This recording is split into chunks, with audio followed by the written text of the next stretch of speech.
Right now, we're our griots. The people who are putting books in print right now, 100 years from now, 200 years from now, we're telling what's going on in life right now for the people for the future. And we don't want this to become a lost art of the art of storytelling. And even this is why I feel that we as authors owe it to everybody, to our reading public, to always put our best foot forward. Because when I was a kid, I learned how to write because I was a reader.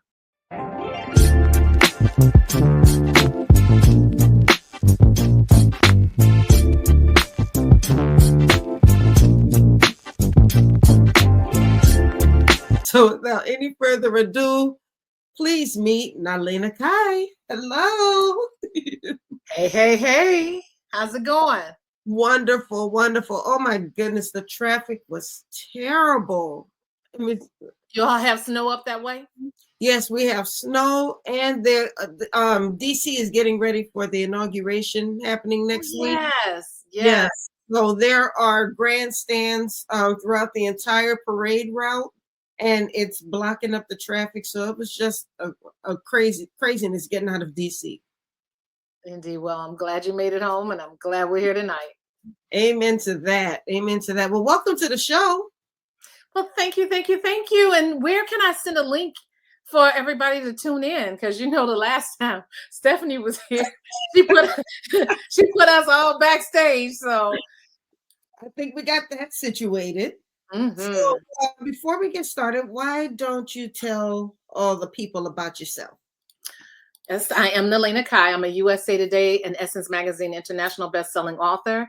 I am a literary agent with the Seymour Agency, as well as I'm a developmental editor, a ghostwriter, and I am the founder of a tribe called Success, which is a wonderful group of writers who market and promote with each other, as well as I'm the person that you come to when you're thinking about writing and publishing a book, and I will actually help you to do the damn thing, because I believe everyone has a story to tell.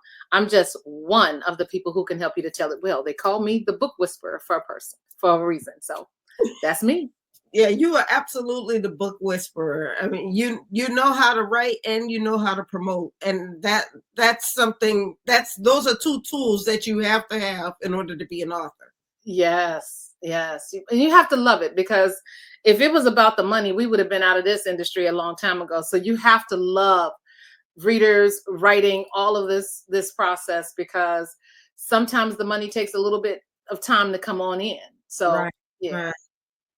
Now, I will say that, this is not the first time that I've done events with you and the Tribe Called Success.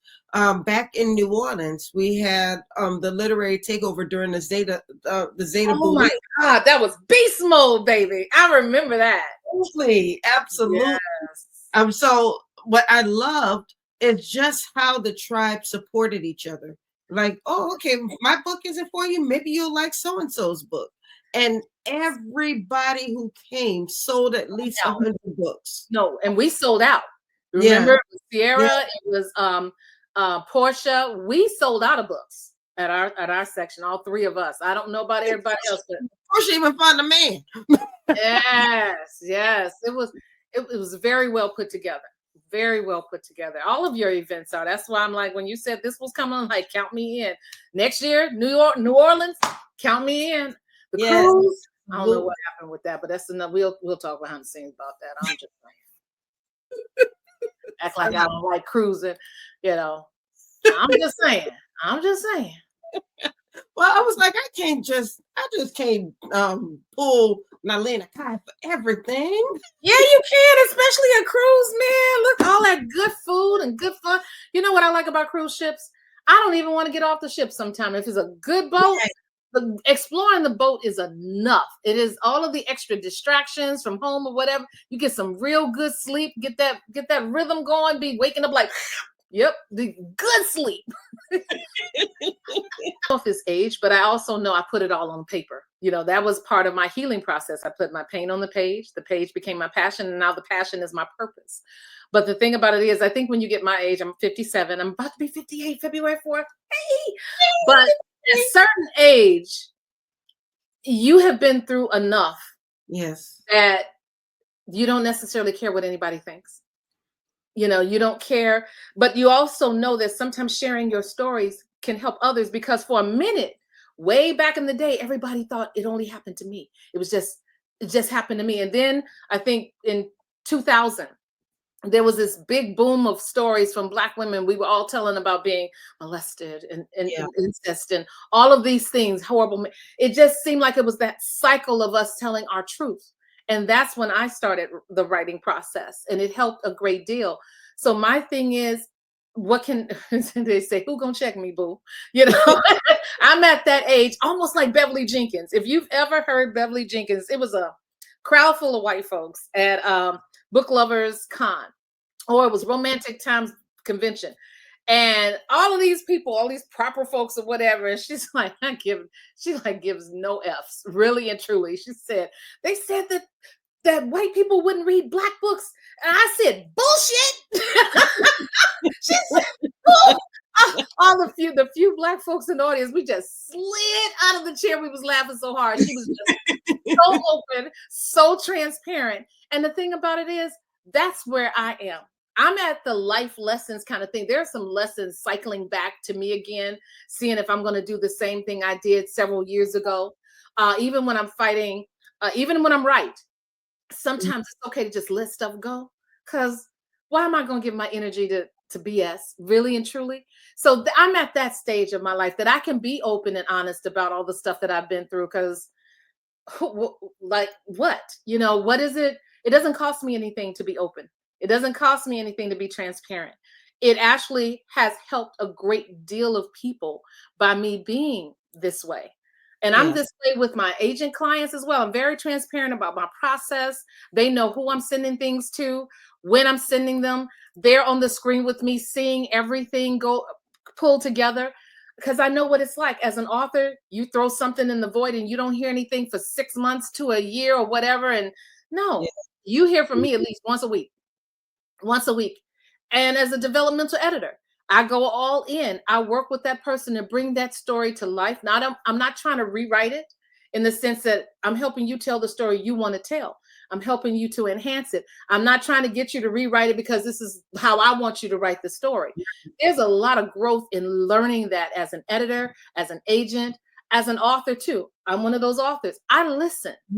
Mm-hmm. And I get my edits back. I accept all the edits, and I would then tell you, I read it through. I would tell you, you are the one. I didn't realize I was doing this at first. When I first joined the Army, a lot of people don't know what I did in the Army, but I was actually a writer. I was an Army journalist. Mm-hmm. And my first duty station was at Fort Knox, Kentucky. And I Mm-hmm. had an editor who was a very good writer, Mm-hmm. but he would basically rewrite everybody's stories. And that was my first experience with an editor. It was like, oh, well, let me just fix this. And then it got to the point where people just knew that he was going to fix it Right. It. or rewrite it, so they wouldn't try. And then when I started editing, I started noticing that people weren't doing their best with their stories, because my frame of reference was that editor who would just, okay, well, let me just rewrite this and fix it. And Mm-hmm. that was the way I started editing for a while, where I was just fixing it. And it got to the point where people were sending me stuff that you could tell they didn't read over it. And I remember one time somebody sent me a story and it just said, hook it up, Sergeant Lawson, because he knew I was going to fix it. Right. So I didn't realize that when I became a literary editor that I had some of those habits still. And I Mm-hmm. think you were the one who had actually pointed it out to me once, because you had asked me to edit something. And you're like, this is really good. But I just noticed that, because I think you sent it to somebody to read and they said, the edits are good, but this doesn't sound like you anymore. It hit me. And ever since then, Mm-hmm. every time I edited somebody's work, and that stayed in my mind. I'm like, okay, yes, this may not be exactly the way I would say it, but does that make it wrong? I have to Mm-hmm. do that every time I edit somebody's work, because I still want that work to sound like the author. It shouldn't sound like me. I Mm-hmm. shouldn't put my writing habits or the way I write things or my intricacies, I can't put those on somebody else and think that I'm the only one who's right. So I thank you for that years ago when you pointed that out to me, because it helped me to become a better editor. Awesome. And you know how I got around people just sending me trash? I edit in longhand.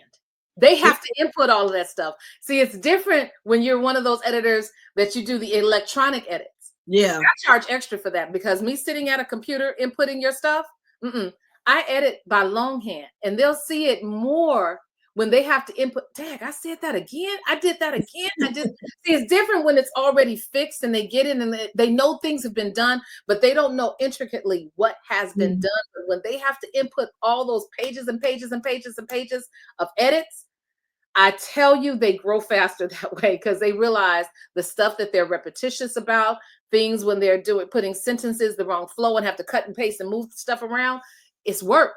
So yeah, I learned that because we work a 9 to 5 too. So we're at the computer all the time. And then having to edit on the screen as well. Nah, love it. But no, I was protecting my body, and I went to editing longhand, and it has been an amazing experience. And the good thing about editing longhand, I don't do a lot of editing longhand, but I do like doing that. Because like with the work that I'm looking at now, I kind of want to print it out so I can draw scrolls and circles. You see, you catch more edits in print than you do, because that's how we learned to read. We learn to read, and we process differently. Even when I have people do editing, I make sure they print it out. I make sure they read it out loud. I make sure they read it on the electronic device. You process differently each way, and you catch errors differently each way. It makes sense. It makes a lot of sense. Yeah. So, now, what are you actually going to be talking to us about when you come for the Black History Month Literary Weekend? Well, I'd like to talk about the history of writing and how even progressing from Africa to here and telling our stories, and how important it is to have that legacy of writing and of storytelling that helps people to understand what happened in the past, what's going on now, what we hope to happen in the future. That I believe everyone has a story. There's one person in a family that keeps all the secrets, that keeps all of the history. That person should be putting things in print, because we're losing so much. We're losing so much.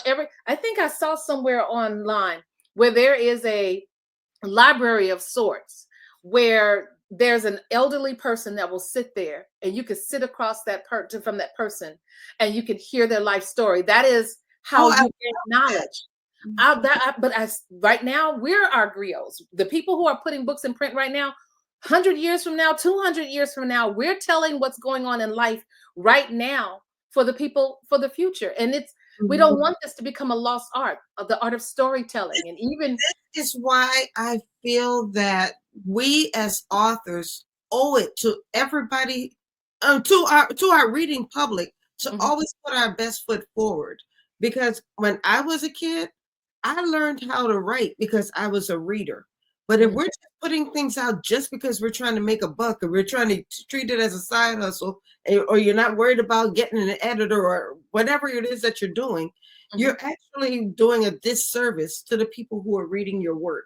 You're doing a disservice to the next generation of writers, because you didn't take the time to put your best foot forward.